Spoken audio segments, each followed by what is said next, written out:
Hello students, हम BSc third year की organic chemistry पढ़ रहे थे। इस ऑर्गेनिक केमिस्ट्री में मैं आप लोगों को 5th unit synthetic polymer start करवा रखा था।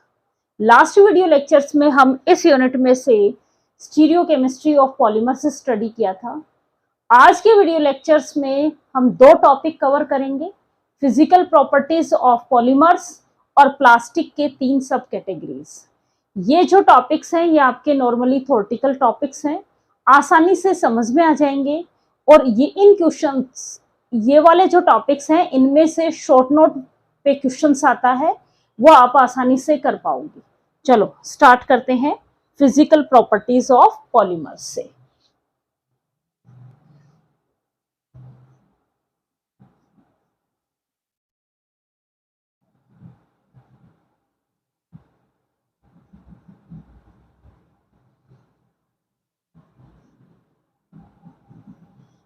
हम स्टार्ट करते हैं फिजिकल प्रॉपर्टीज ऑफ पॉलीमर्स। देखो, इसको लाइन टू लाइन समझना है, उसके बाद हम रटेंगे। देखो, हम बात कर रहे हैं पॉलीमर्स। क्या होते हैं पॉलीमर्स? जो मोनोमर यूनिट्स आपस में जुड़ के एक मैक्रोमोलिक्यूल्स का फॉर्मेशन करते हैं, वो क्या कहलाते हैं? पॉलीमर्स कहलाते हैं। मोनोमर यूनिट आपस में कंबाइन होके क्या बना रहे हैं? पॉलीमर्स बना रहे हैं। इट मीन्स उन मोनोमर यूनिट की जो प्रॉपर्टी है, फिजिकल प्रॉपर्टीज, वो कुछ अलग होंगी और इनसे बनने वाले पॉलीमर्स में कुछ एक स्पेसिफिक फिजिकल प्रॉपर्टीज इंट्रोड्यूस हो जाती हैं। क्यों होती हैं? दो रीजन है। पहला रीजन, इनके बीच लॉन्ग चेन स्ट्रक्चर बन जाती है और उस लॉन्ग चेन स्ट्रक्चर्स के कारण इंटरमोलिक्यूलर फोर्स चेंज हो जाता है। मैंने क्या बोला? ये जो पॉलीमर्स हैं इनमें कुछ जो स्पेसिफिक प्रॉपर्टीज इंट्रोड्यूस हो रही हैं, फिजिकल प्रॉपर्टीज, वो दो रीजन से होंगी। क्या रीजन है? एक तो लॉन्ग चेन स्ट्रक्चर के कारण, क्योंकि मोनोमर यूनिट्स आपस में जुड़ के एक मैक्रोमोलिक्यूलर स्ट्रक्चर्स का फॉर्मेशन करती है, वो रीजन है। दूसरा रीजन, इनमें इंट्रामोलिकुलर फोर्स इंटरमोलिकुलर फोर्स भी चेंज हो जाता है। क्लियर? कौन कौन सी? वो यहाँ पे कुछ स्पेसिफिक प्रॉपर्टीज पढ़ेंगे हम। Physical properties, specific physical properties यहाँ पे आपकी जो बुक में दी हुई हैं वो दो ही प्रॉपर्टीज हैं और जनरली यही आपके सिलेबस से रिलेटेड है। पहली प्रॉपर्टी है ग्लास ट्रांजिशन टेम्परेचर। देखो बेटा, आपने ट्रांजिशन टेम्परेचर के बारे में थर्मोडायनेमिक्स में पढ़ा होगा कि सेकेंड ईयर के अंदर कि ट्रांजिशन टेम्परेचर क्या होता है। सबसे पहले हम एक एक स्टेप को समझेंगे तो हमें याद रह जाएगा ये कि ट्रांजिशन टेम्परेचर क्या है। देखो, ट्रांजिशन टेम्परेचर क्या है? यहाँ पे आपने देखा होगा, आपने प्रैक्टिकल भी किया होगा, MnCl2 4H2O, MnCl2 2H2O, और आपने इसको 58 डिग्री के सेंटीग्रेड के आसपास निकाला होगा। ये उसी के आसपास इसका ट्रांजिशन टेम्परेचर आता है। इट मीन्स ऐसा टेम्परेचर जिस टेम्परेचर पे ये दोनों स्टेट क्या हो? इक्विलिब्रियम स्टेट हो, वो क्या कहलाता है? ट्रांजिशन टेम्परेचर कहलाता है। इससे 58 से नीचे वाली ये स्टेट स्टेबल होगी और 58 डिग्री सेंटीग्रेड से ऊपर ये स्टेट स्टेबल होगी। और इस टेम्परेचर पे ये दोनों स्टेट इक्विलिब्रियम पोजीशन में आती हैं, तो इस टेम्परेचर को क्या कहा जाता है? Transition temperature. जहां पे वो टेम्परेचर जहां पे जो स्टेट है मॉलिक्यूल की, एक से ज्यादा स्टेट, वो किस में आ जाए? इक्विलिब्रियम पोजीशन में आ जाती हैं, वो टेम्परेचर क्या कहलाता है? ट्रांजिशन टेम्परेचर कहलाता है। जिस टेम्परेचर से नीचे कोई एक स्टेट स्टेबल होगी और उस टेम्परेचर से ऊपर दूसरी स्टेट मोर स्टेबल होगी। क्लियर यहां तक? तो ट्रांजिशन टेम्परेचर की डेफिनेशन हमें समझ में आ गई। अब हम बात करते हैं ग्लास। ग्लास बेटा कैसा होता है? हमने देखा हुआ है, हार्ड होता है, और जैसे ही हम उसको कोई भी पत्थर या उनसे तोड़ते हैं तो वो बिखर जाता है, बंगूर प्रकृति का होता है, ब्रिटाइल नेचर का होता है। मीन्स ग्लास कैसा होता है? हार्ड और ब्रिटाइल नेचर का होता है। ये तो हमें पता चल गया। और ट्रांजिशन टेम्परेचर भी हमें पता है कि वो टेम्परेचर जिसपे एक स्टेट और जिसपे एक से ज्यादा स्टेट क्या हो? इक्विलिब्रियम पोजीशन में होती है, वो क्या कहलाती है? ट्रांजिशन टेम्परेचर कहलाते हैं। तो अब हम बात करें पूरे इस ग्लास ट्रांजिशन टेम्परेचर की, है ना? तो ग्लास ट्रांजिशन टेम्परेचर पॉलीमर्स का वो टेम्परेचर होता है जिस टेम्परेचर से नीचे तो वो किसकी तरह बिहेव करें? ग्लास की तरह। मीन्स वो कैसे हो जाए? हार्ड और ब्रिटाइल नेचर के हो जाए। और उससे ऊपर कैसे हो जाए? वो सॉफ्ट और फ्लेक्सिबल हो जाए। वो टेम्परेचर उसके लिए क्या कहलाएगा? ग्लास ट्रांजिशन टेम्परेचर कहलाएगा। दोबारा सुन लो, ग्लास ट्रांजिशन टेम्परेचर वो टेम्परेचर है जिस टेम्परेचर से नीचे पॉलीमर्स किसकी तरह बिहेव करें? ग्लास की तरह बिहेव करें। क्या कहलाएंगे? ग्लास ट्रांजिशन टेम्परेचर कहलाएगा। और जिससे ऊपर किसकी तरह करें? रबड़ की तरह फ्लेक्सिबल हो जाए, मुलायम हो जाए, वो क्या कहलाएंगे? उसके वो स्टेट क्या कहलाएगी? उसकी flexible state, visco flexible state कहलाएगी। क्लियर? तो अब हम एक ग्राफ से समझते हैं इसको।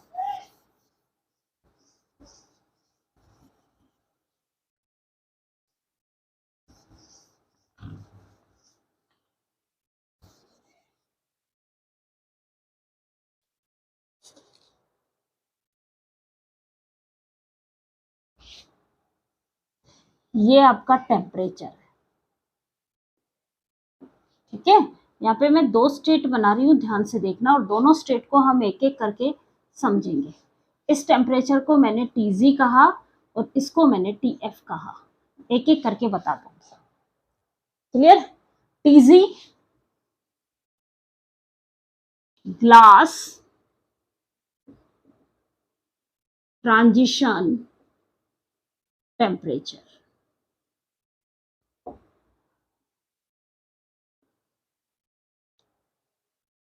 टीएफ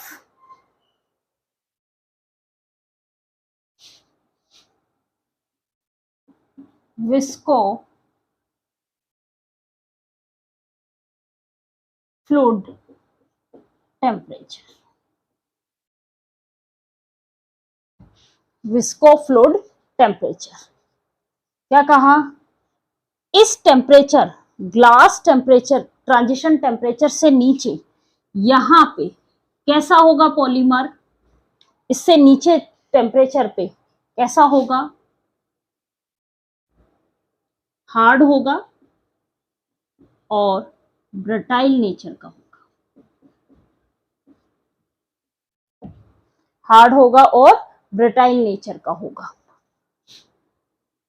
इससे और इसके बीच में कैसा होगा? सॉफ्ट होगा और फ्लेक्सिबल होगा।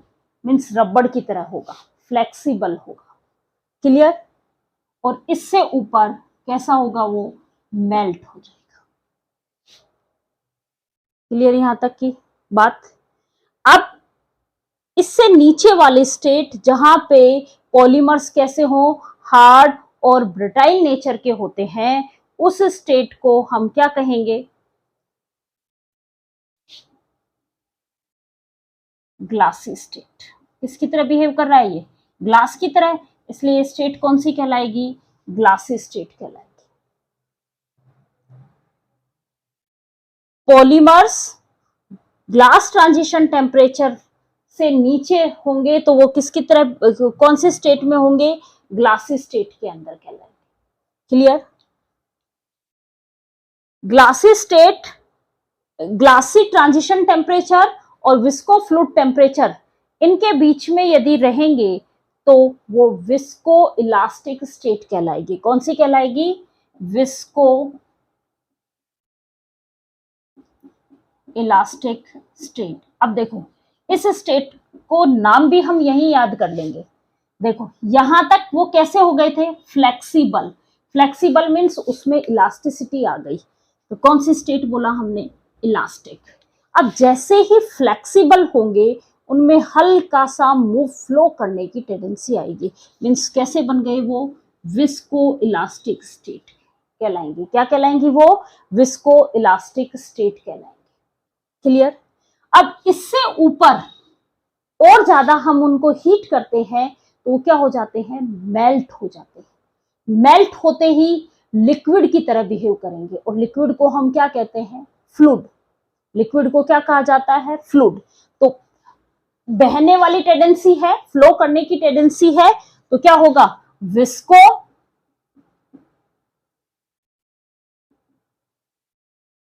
Fluid state. कौन सी स्टेट कहलाएगी, विस्को फ्लूइड टेम्परेचर से ऊपर कौन सी स्टेट कहलाएगी इसकी, विस्को फ्लूइड स्टेट कहलाएगी। जिस टेम्परेचर पे पॉलीमर्स मेल्ट हो जाते हैं और हाई विस्कोसिटी लिक्विड की फॉर्म में कन्वर्ट हो जाते हैं, वो क्या कहलाते हैं, विस्को फ्लूइड स्टेट कहलाती है। वो स्टेट पॉलीमर्स की क्या कहलाती है, visco liquid, visco fluid state कहलाती है। क्लियर? ये था आपका ग्लास ट्रांजिशन टेम्परेचर। आपके पास शॉर्ट नोट आता है, हमें इसमें हम चार चीजें sorry, glass transition temperature, visco fluid temperature, नीचे वाले स्टेट ग्लासी स्टेट, इसके बीच वाली विस्को इलास्टिक स्टेट, और इससे ऊपर वाली विस्को फ्लूइड स्टेट। क्लियर? अब हम इसकी दूसरी फिजिकल प्रॉपर्टीज के बारे में बात कर रहे हैं। जनरली इन पे शॉर्ट नोट आता है। पहली फिजिकल प्रॉपर्टी पढ़ी हमने, ग्लास ट्रांजिशन टेम्परेचर।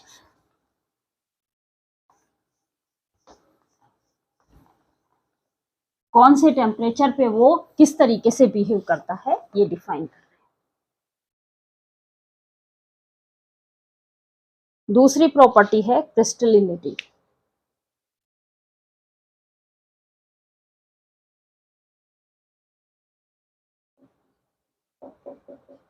आपने बेटा बायोमोलिक्यूल्स पढ़े होंगे, वहां पे हम शुगर और नॉन शुगर की बात करते हैं, मीन्स कार्बोहाइड्रेट्स की बात की, वो क्या है आपके, वो नेचुरल पॉलीमर्स हैं, यही तो है। और वो पॉलीमर्स जो है वो ज्यादातर आपके कैसे होते हैं, क्रिस्टलाइन नेचर के होते हैं। कैसे होते हैं वो, क्रिस्टलाइन नेचर के होते हैं। इट मीन्स जब हम पॉलीमर्स का एक्सरे डिफ्रैक्शन किया गया, क्योंकि हमें पता है, हमने फर्स्ट ईयर के अंदर सॉलिड के दो टाइप पढ़े थे। कॉन्स्टिट्यूएंट पार्टिकल्स के अरेंजमेंट के आधार पे सॉलिड के हमने दो पार्ट पढ़े थे। कौन कौन से, क्रिस्टलाइन सॉलिड और दूसरा हमने पढ़ा था नॉन क्रिस्टलाइन या अमरफॉर्स।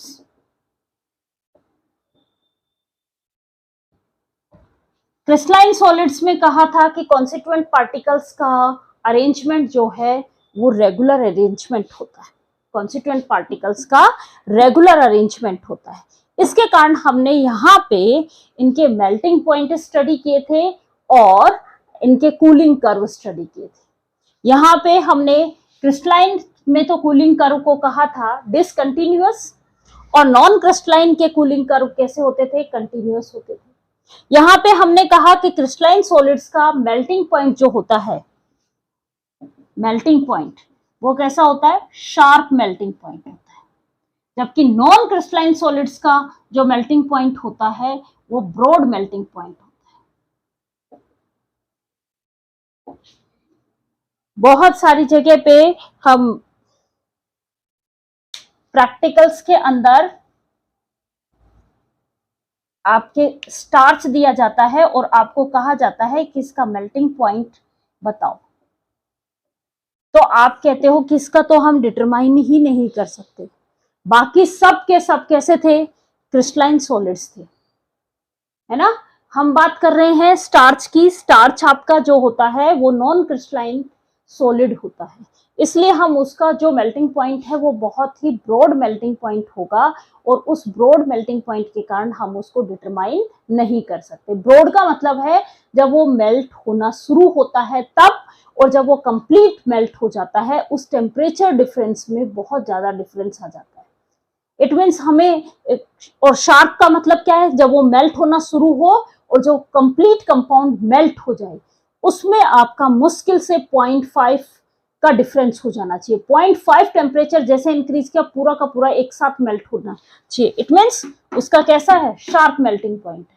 तो उसको तो आप डिटरमाइन कर सकते हो, आप बता सकते हो, लेकिन यदि आपसे कहा जाए कि ये मेल्ट होना स्टार्ट हुआ, मान लो कोई भी बात करें, 5 पे स्टार्ट हुआ और 20 पे खत्म हो गया, तो इसका आप बता सकते हो क्या मेल्टिंग पॉइंट? ब्रॉड होगा मेल्टिंग पॉइंट, हम नहीं बता सकते उसका मेल्टिंग पॉइंट क्या है। तो कहने का मतलब क्या है कि सॉलिड, जो क्रिस्टलाइन सॉलिड्स होते हैं उनके मेल्टिंग पॉइंट शार्प होंगे और नॉन क्रिस्टलाइन सॉलिड्स के मेल्टिंग पॉइंट ब्रॉड होंगे। क्लियर? अब पॉलीमर्स का जब मेल्टिंग पॉइंट निकाला गया तो इनका मेल्टिंग पॉइंट कैसा होता है? Sharp melting point. It means ये कैसे होते हैं? क्रिस्टलाइन सॉलिड्स हैं, इनका जो मेल्टिंग पॉइंट है वो कैसा होता है? शार्प मेल्टिंग पॉइंट होता है। फर्स्ट बात, पॉलीमर्स का मेल्टिंग पॉइंट कैसा होगा? एक तो क्लियर और शार्प मेल्टिंग पॉइंट होगा। इट मीन्स ये कैसे नेचर के होंगे? क्रिस्टलाइन नेचर के।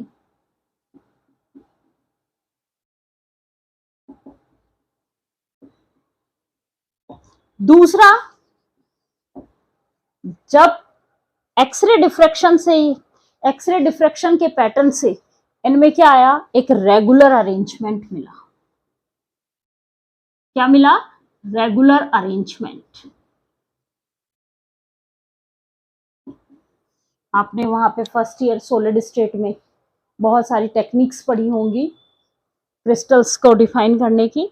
वहां पे एक्सरे डिफ्रैक्शन भी पढ़ा होगा, जहां पे ब्रेग इक्वेशन से स्टडी करते हैं उनके बीच की स्पेसिंग, और वो 2d equal to n lambda equal to 2d sine theta. वो वहीं से आया है ये कि इसको हम, कि ये क्रिस्टल है या नॉन क्रिस्टल है, इसका पता हम एक्सरे डिफ्रैक्शन से लगाते हैं। और जब एक्सरे डिफ्रैक्शन की स्टडी की गई तो इनमें रेगुलर अरेंजमेंट मिला। इट मीन्स ये कैसे हैं? क्रिस्टलाइन नेचर के हैं। क्लियर? अब दूसरा सॉलिड जो मोनोमर है वो भी हो सकता है क्रिस्टल हो, लेकिन मोनोमर जो है वो कंप्लीटली या तो क्रिस्टल होगा या नॉन क्रिस्टल होगा। जबकि हम बात करें पॉलीमर्स की, तो पॉलीमर्स दो ही स्टेट में हो सकता है, या तो टोटली क्रिस्टल फॉर्म में होगा या पार्शियली क्रिस्टल फॉर्म में होगा। पार्शियली क्रिस्टल फॉर्म में जो पॉलीमर्स होंगे उनको हम बहुत हाई टेम्परेचर पे ले जाके इनको हम नॉन क्रिस्टलाइन फॉर्म या एक स्पेसिफिक कंडीशंस में डाल के इनको नॉन क्रिस्टलाइन फॉर्म में भी कन्वर्ट कर सकते हैं। मैंने क्या बोला? पॉलीमर्स जो होंगे वो आपके दो ही स्टेट में होंगे। पॉलीमर्स कौन कौन से? या तो क्रिस्टल फॉर्म में होंगे, टोटली क्रिस्टल फॉर्म में होंगे, क्रिस्टलाइन होंगे, या पार्शियली क्रिस्टलाइन होंगे। ये कभी भी नॉन क्रिस्टलाइन फॉर्म में नहीं होंगे।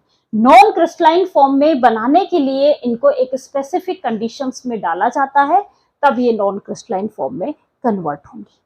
ये थी फिजिकल प्रॉपर्टीज पॉलीमर्स की।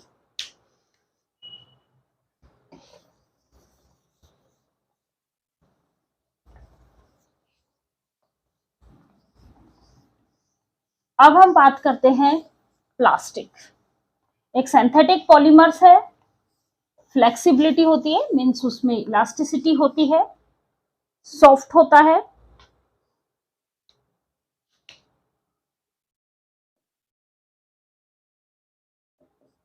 इस प्लास्टिक की 3 सब कैटेगरीज हैं। कौन कौन सी?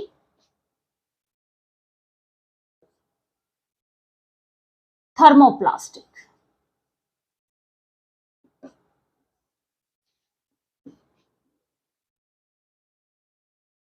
Thermosetting,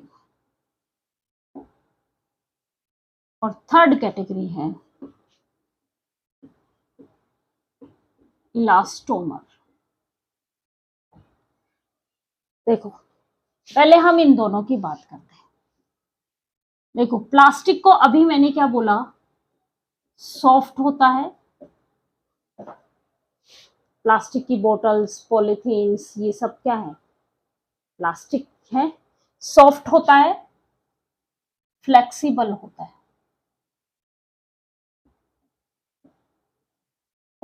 clear? मीन्स इसमें इलास्टिसिटी होती है। यहां तक हमें पता चल गया। अब हम बात कर रहे हैं थर्मोप्लास्टिक, मीन्स प्लास्टिक की ये प्रॉपर्टी हो किसके साथ? थर्मो मीन्स हीटिंग की प्रॉपर्टी हम स्टडी कर रहे हैं।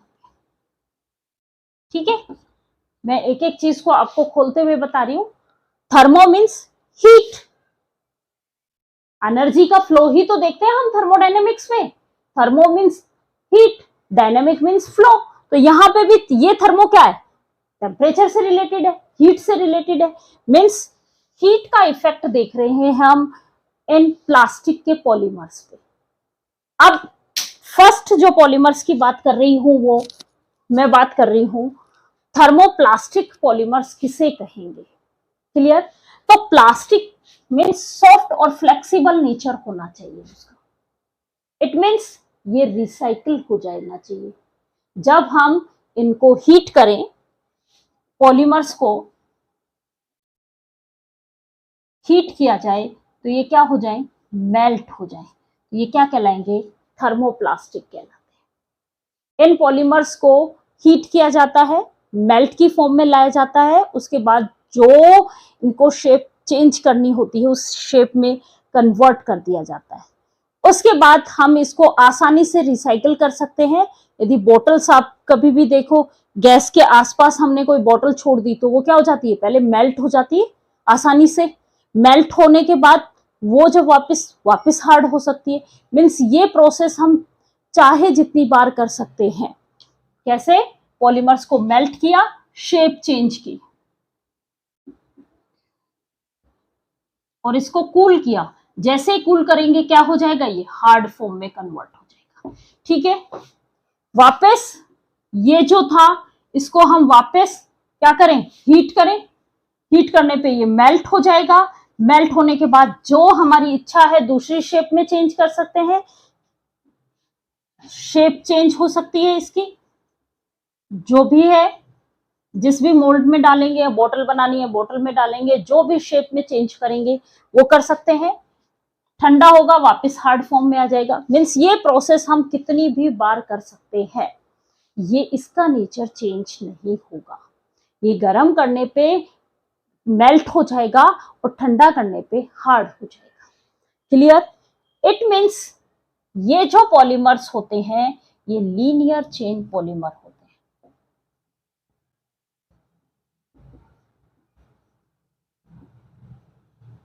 कौन से होंगे ये? लीनियर चेन पॉलीमर्स होंगे। क्लियर? अब हम बात करते हैं थर्मोसेटिंग की। देखो, सेटिंग मीन्स एक बार सेट कर दिया, उसके बाद आप उसकी चेंज करोगे तो वो टूट जाएगा, उसकी प्रॉपर्टी चेंज हो जाएगी। आप उसको एक बार, भाई बनाने के लिए तो एक बार हमें क्या करोगे? आप हीट करोगे। हीट करने पे ये भी मेल्ट हो जाएगा एक बार तो फर्स्ट टाइम। जब इसको हीट कर रहे होते हो तो इसमें क्रॉस लिंक्ड बॉन्ड का फॉर्मेशन होगा।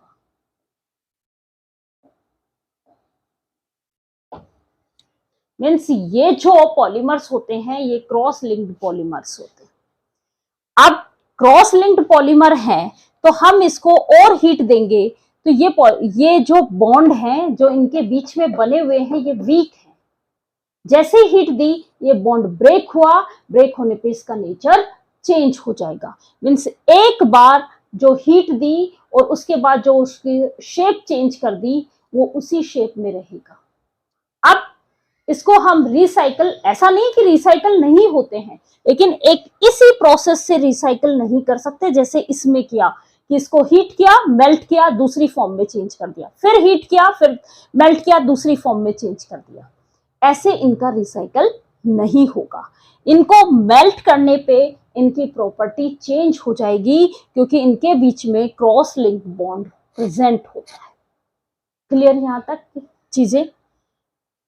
जैसे हमारे जो भी स्विच बोर्ड बने हुए होते हैं, याद होगा मैंने आपको टाइप्स ऑफ पॉलीमर्स जब पढ़ाया था तो हमने लीनियर चेन पॉलीमर्स भी पढ़े थे और क्रॉस लिंक्ड ब्रांच भी पढ़े थे और क्रॉस लिंक्ड पॉलीमर्स भी पढ़े थे। क्रॉस लिंक्ड पॉलीमर्स में मैंने बेकेलाइट्स का एग्जांपल बताया था जिससे स्विच बोर्ड्स वगैरह बनते हैं। तो ये जो आप देखो स्विच बोर्ड्स को हीट करने पे आसानी से मेल्ट नहीं होता है, और जब बहुत एक्सेस में मेल्ट हो जाता है, मतलब बहुत ज्यादा हीट देंगे तो ये ब्रेक हो जाता है, मेल्ट नहीं होगा। जब बहुत ज्यादा हीट शॉर्ट सर्किट होते हैं तो ये क्या हो जाते हैं, ब्रेक हो जाते हैं। क्लियर यहां तक कि मीन्स इनको हम रिसाइकल नहीं कर सकते, इनमें cross linked polymer cross linked bond present होता है, इसलिए एक बार हीट करने पे वो क्रॉस लिंक्ड बॉन्ड फॉर्म हो जाते हैं।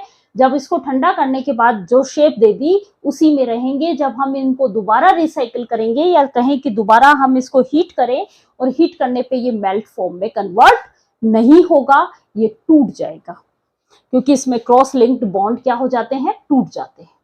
क्लियर? अब हम बात करते हैं इलास्टोमर की। इलास्टोमर देखो नाम से ही पता है, मीन्स वो पॉलीमर्स जिनमें क्या हो, इलास्टिसिटी हो। अब ये जो इलास्टिसिटी आती है पॉलीमर्स में, जैसे नेचुरल रबड़ की बात करें तो वो नेचुरल रबड़ क्या है, इलास्टोमर ही तो है एक। तो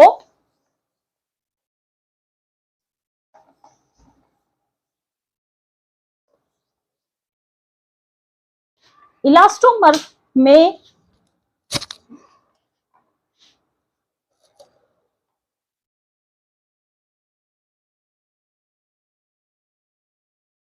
क्या बताया मैंने, प्लास्टिक लाइक नेचुरल रबड़ क्या कहलाएंगे, इलास्टोमर्स कहलाएंगे। या कहें कि इनमें जो इलास्टिसिटी है वो नेचुरल रबड़ की तरह होती है, तो वो पॉलीमर्स, वो प्लास्टिक्स क्या कहलाएंगे, इलास्टोमर्स कहलाते हैं। इनके अंदर जो बॉन्ड फॉर्म होते हैं वो लाइटली या बहुत ही वीक क्रॉस लिंक्ड बॉन्ड होते हैं। क्योंकि अभी आपके दिमाग में आएगा मैम ने तो क्रॉस लिंक्ड बॉन्ड बोला था, उसमें तो ये कहा था कि क्रॉस लिंक्ड बॉन्ड होगा तो वो कैसा होगा, ब्रटाइल नेचर का होगा, जबकि ये तो फ्लेक्सिबल है। इनमें जो क्रॉस लिंक्ड बॉन्ड है वो बहुत ही लाइट बॉन्ड है। क्लियर? बहुत ही वीक बॉन्ड है या बहुत ही कम बॉन्ड है cross linked bond. Clear? Third बात, इनका ग्लास ट्रांजिशन टेम्परेचर क्या होता है, बिलो रूम टेम्परेचर होता है। इट मीन्स रूम टेम्परेचर पे ये कैसे होंगे, फ्लेक्सिबल होंगे। रूम टेम्परेचर पे ये कैसे होंगे, फ्लेक्सिबल होंगे। लेकिन जब हम इनको ठंडा करेंगे, जैसे आपने कभी इरेजर को आप कभी किसी ठंडे प्लेस पे रख दो या सर्दियों में वो थोड़े से टाइट हो जाते हैं कंपेरेटिवली, मीन्स हार्ड हो जाते हैं, तो क्या होगा, ग्लास, क्योंकि इनका ग्लास ट्रांजिशन टेम्परेचर क्या है, रूम टेम्परेचर से नीचे है, तो रूम टेम्परेचर पे तो ये कैसे होंगे, फ्लेक्सिबल होंगे। रबड़ी रबड़ वाली जो स्टेट है वो प्रेजेंट होगी। क्लियर? और विस्को इलास्टिक स्टेट में प्रेजेंट होंगे, और उससे नीचे ये कौन किस में चले जाएंगे, ग्लास ट्रांजिशन टेम्परेचर में, इसलिए कैसे हो जाते हैं, हार्ड हो जाते हैं। क्लियर यहां तक? ऐसा क्यों होता है, क्योंकि इनमें इंटरमोलिकुलर फोर्स कैसे होते हैं, कंपैरेटिवली वीक होते हैं। इन दोनों थर्मोप्लास्टिक और थर्मोसेटिंग के कंपैरेटिवली इनमें इंटरमोलिकुलर फोर्स कैसा होता है, वीक होता है, इसीलिए इसमें इलास्टिसिटी मिलती है, इसको आप खींच सकते हो। क्लियर? ये थे आपके प्लास्टिक। प्लास्टिक को हम 3 पार्ट में डिवाइड करते हैं, थर्मोप्लास्टिक, थर्मोसेटिंग और इलास्टोमर्स। इलास्टोमर्स बिल्कुल वैसे ही नेचर का होता है जैसे रबड़ के नेचर का होता है। रबड़ का जो नेचर है उसी टाइप का प्लास्टिक होता है, उसको हम इलास्टोमर्स कहते हैं। मीन्स इसमें इलास्टिसिटी होती है। अब इलास्टिसिटी है तो इसमें जो बॉन्ड बनते हैं बेटा, वो लाइटली क्रॉस लिंक्ड बॉन्ड बनेंगे। लीनियर बॉन्ड होते तो कौन से बन जाते, थर्मोप्लास्टिक बन जाते, लेकिन इनमें जो क्रॉस लिंक्ड बॉन्ड है वो बहुत ही कम होता है, इसलिए क्या इसमें क्या है, फ्लेक्सिबिलिटी है। इनका ग्लास ट्रांजिशन टेम्परेचर जो है वो रूम टेम्परेचर से नीचे होता है, इसलिए रूम टेम्परेचर पे कैसे होंगे, सॉफ्ट और फ्लेक्सिबल होंगे। क्लियर यहां तक? यह आपका टॉपिक कंप्लीट हो गया।